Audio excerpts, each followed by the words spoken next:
चलिए दोस्तों, फिजिक्स के आज एक बहुत ही महत्वपूर्ण चैप्टर जो कि है लाइट यानी प्रकाश के बारे में अध्ययन कर लेते हैं।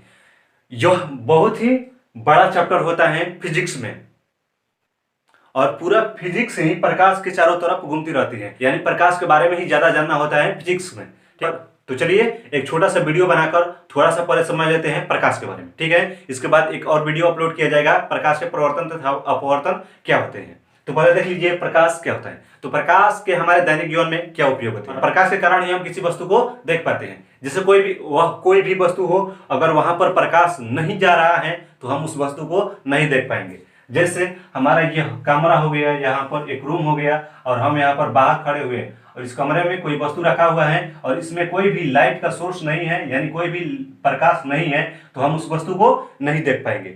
यानी किसी भी वस्तु को देखने के लिए प्रकाश का होना बेहद ही जरूरी होता है। और प्रकाश से ज्यादा आंख की, एक स्वस्थ आंख की जरूरत होती है। अगर कोई ब्लाइंड यानी अंधा व्यक्ति है और उसे प्रकाश में ले जाइए और बोलिए यह वस्तु तुम्हें दिखाई दे रहा है, उसे दिखाई देगा नहीं, क्योंकि आंख का भी होना जरूरी है किसी वस्तु को देखने के लिए, एक स्वस्थ आंख की। ठीक है, तो प्रकाश के यानी किसी वस्तु को देखने के लिए हमें प्रकाश और एक स्वस्थ आंख की जरूरत होती है। तो प्रकाश हम लोग समझ गए प्रकाश क्या होता है। प्रकाश वह फैक्टर है, कारक है, जिससे हम किसी वस्तु को देख पाते हैं। अब देखते हैं प्रदीप्त, इंग्लिश में इसको बोलते हैं ल्यूमिनस। ये क्या होता है प्रदीप्त?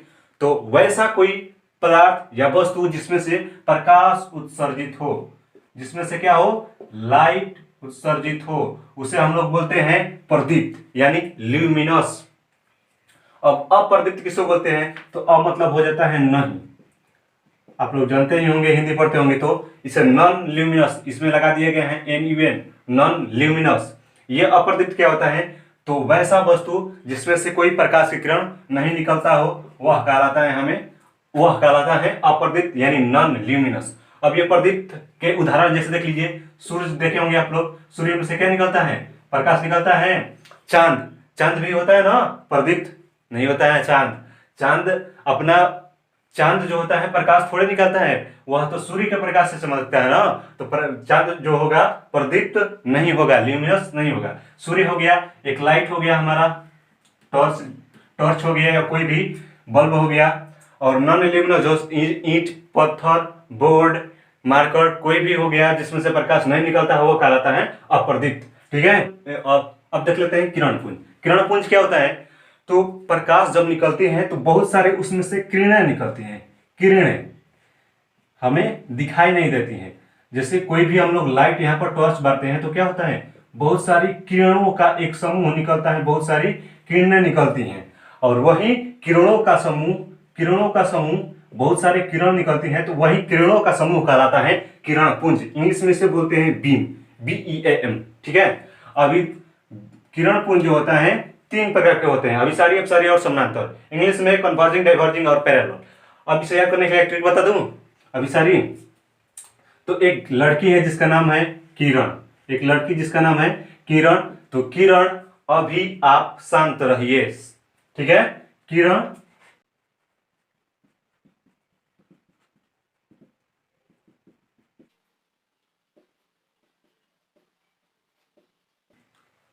तो याद करने के लिए एक ट्रिक हो गया किरणपुंज को, अभिसारी, अपसारी और समानांतर के लिए किरण अभी आप शांत रहिए। यानी किरण नाम की कोई लड़की है और ज्यादा बोल रही है तो उसे बोलेंगे किरण अभी आप क्या रहिए, शांत रहिए। तो किरण से हो गया किरणपुंज, अभी से हो गया हमारा अभिसारी, और आप से हो गया अपसारी, और शांत से समानांतर समझ लेना। ठीक है, यानी किरणपुंज जो होती है 3 प्रकार की होती है, अभिसारी, अपसारी और समानांतर। याद हो गया ना? किरण अभी आप शांत रहिए। ठीक है, अब बहुत सारे बच्चे कंफ्यूज होते हैं कि ये अभिसारी कौन सी किरण होती है और अपसारी कौन सी होती है।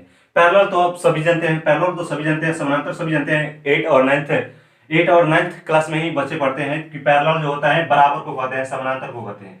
तो वैसा किरणपुंज जो क्या हो, एक समानांतर हो, बराबर हो एक दूसरे के, वह कहलाता है समानांतर किरणपुंज। ठीक है, ये देखिए अपसारी क्या होता है, अप, इसमें लगा हुआ है क्या, अप मतलब ऊपर, यानी कोई बिंदु से निकलकर कोई किरण अप जाए और डाउन जाए, वह हो जाएगा हमारा अपसारी किरणपुंज। याद हो गया? ट्रिकी मेथड से समझिए, बहुत ही आसान होता है, वरना एग्जाम में बहुत सारे बच्चे कंफ्यूज हो जाते हैं। अपसारी देखिए, अपसारी वैसा किरणपुंज, इसे डाइवर्जिंग बोलते हैं, डाइवर्जिंग।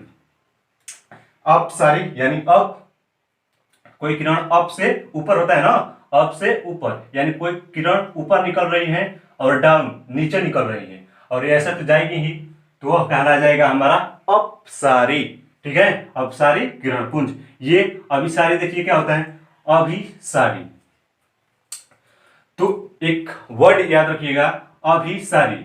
अभी मतलब तुरंत, सारी मतलब सब, यानी तुरंत सब मिल जाएंगी, अभी सारी मिल जाएंगी।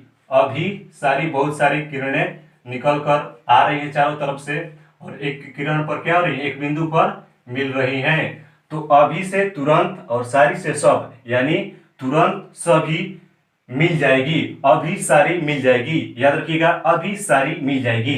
और अप सारी से अप और डाउन दोनों तरफ क्या हो, किरणें निकलती हो, वह कहलाएगा हमारा डाइवर्जिंग, यानी अप सारी। और अभी सारी मिल जाएगी, तो एक पॉइंट पर सभी किरणें क्या होगी, मिल जाएगी, अभी सारी मिल जाएगी। और इनका एग्जांपल भी जान लीजिए, अभी सारी क्या होता है।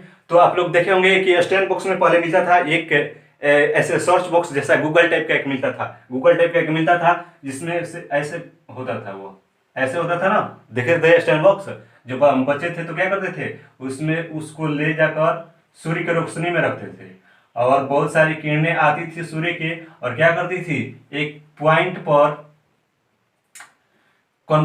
कन्वर्ज करती थी, एक पॉइंट पर कन्वर्ज करती थी, और नीचे हम लोग क्या रख देते थे, कागज। और वह कागज क्या होता था, जल जाता था। क्यों जल जाता था, क्योंकि अभी सारी, क्योंकि ये जो होता था हमारा लेंस टाइप का, वह किरणों को एक जगह पर केंद्रित करने का काम कर रहा था, कन्वर्जिंग करने का काम कर रहा था। यानी बहुत सारी किरणें जो है आई हैं यहाँ पर, एक किरणें बन गई हैं, एक बिंदु पर पॉइंट कर रहे हैं, कन्वर्जिंग कर रही हैं, तो वह जो होगा कागज हमारा जलना स्टार्ट हो जाता था।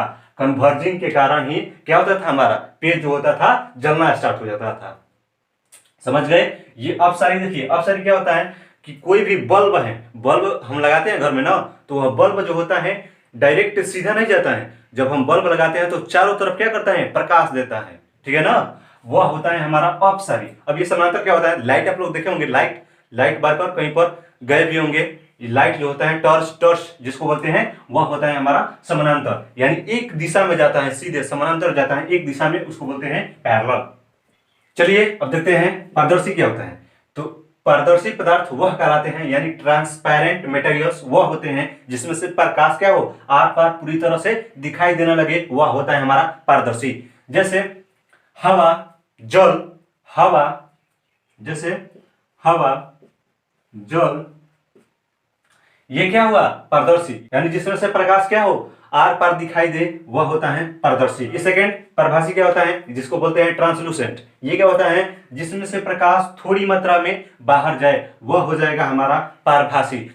जैसे हो गया ब्लड, मिल्क, ये आंख की पलकें जो होती हैं, ये जैसे आप लोग प्रकाश में हो और अपनी आंखों को बंद करते हो तो दिखाई देता है कि थोड़ा थोड़ा क्या है, प्रकाश अंदर की तरफ आ रहा है, यह हो गया क्या, परभासी। उसके बाद घिसा हुआ कांच, तेल लगा हुआ कागज, ये क्या होता है, परभासी के उदाहरण होते हैं। अब ये अपारदर्शी क्या होता है, ओपेक जिसको बोलते हैं इंग्लिश में। अपारदर्शी यानी जिसमें से प्रकाश की किरण आर पार नहीं जाती हो, आर पार ना दिखाई देती हो, वह कहलाता है अपारदर्शी। जैसे ईंट, पत्थर, बोर्ड, दीवार, ये सब क्या हुआ, अपारदर्शी हुआ, यानी जिसमें से प्रकाश की किरण आर पार नहीं जाती हो, अपारदर्शी।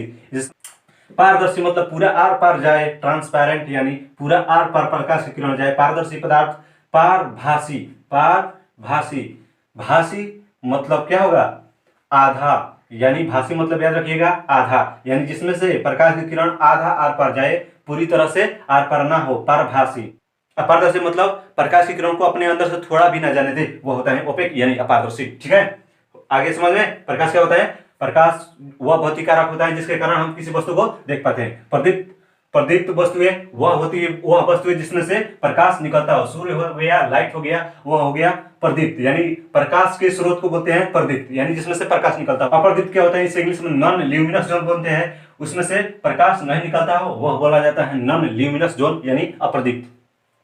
अब किरण पुंज क्या होता है, तो बहुत सारे किरणों के समूह को किरण पुंज बोलते हैं, इंग्लिश में इसे बीम बोलते हैं। ये तीन प्रकार की होती हैं, ट्रिक से याद रखिए। किरण अभियाप, शांतरीय। किरण से किरण पुंज हो गया, अभी से अभिसारी, आप से अपसारी, शांत से समानांतर हो गया। इंग्लिश में कन्वर्जिंग, डाइवर्जिंग और पैरेलल। ठीक है, कन्वर्जिंग यानी अभिसारी मिल जाएगी। ट्रिक से याद रखिए, ट्रिकी बहुत ही इंपॉर्टेंट होता है एग्जाम में। एग्जाम हॉल में जब आप लोग जाओगे ना, कंफ्यूज हो जाओगे थोड़ा सा, अभिसारी क्या होता है, अपसारी क्या होता है, तो थोड़ा सा ट्रिक अपने जीवन में लाइए और जीवन को आनंद बनाइए। चलिए, अभिसारी क्या होता है, अभिसारी मिल जाएगी। अभिसारी तुरंत सब क्या होगी, मिल जाएगी, अभिसारी मिल जाएगी। तो एक बिंदु पर सभी क्या है, किरणें मिल गई, उसे बोलेंगे अभिसारी यानी कन्वर्जिंग। ये अपसारी क्या होगी, अपसारी अप मतलब ऊपर और डाउन, अप और डाउन दोनों तरफ, और बीच में भी किरणें निकले, उसे बोलते हैं अपसारी। इंग्लिश में डाइवर्जिंग बोलते हैं। समांतर मतलब होता है बराबर, यानी इंग्लिश में पैरेलल बोलते हैं। और किरण पुंज जो हो बराबर निकलती हो वह कहलाता है वैसी किरण पुंज जो बराबर एक दूसरे के समानांतर निकलती हो, वह समानांतर किरण पुंज होता है। यानी पारदर्शी जिसमें से किरण पूरी तरह से आर पार चली जाए, इसे इंग्लिश में ट्रांसपेरेंट बोलते हैं। हवा जल इसके उदाहरण है। और पारभासी मतलब थोड़ी सी किरण, यानी पारभासी मतलब प्रकाश की थोड़ी सी किरण आर पार दिखाई दे, ट्रांसलूसेंट बोलते हैं इसके। जैसे ब्लड, मिल्क, तेल लगा हुआ कागज, आंखों का पलक, ये हो गया पारभासी। अपारदर्शी क्या होता है, ओपेक यानी प्रकाश की किरण आर पार ना दिखाई दे। और प्रकाश के अपवर्तन तथा परावर्तन के बाद एक और वीडियो आएगा उत्तल और अवतल दर्पण के बारे में। यानी यहाँ पर वस्तु रहे तो इसका प्रतिबिंब कहाँ बनेगा, अवतल दर्पण में या उत्तल दर्पण में यहाँ वस्तु रहे तो उसका प्रतिबिंब कहाँ बनेगा, ये सभी एक ट्रिक के द्वारा खत्म करेंगे हम लोग। तो चलिए, ये था हमारा प्रकाश। अगला वीडियो आएगा प्रकाश के अपवर्तन तथा अपवर्तन क्या होते हैं, उसके बाद आएगा उत्तल और अवतल दर्पण में प्रतिबिंब कहाँ बनते हैं, कहाँ वस्तु रहता है। तो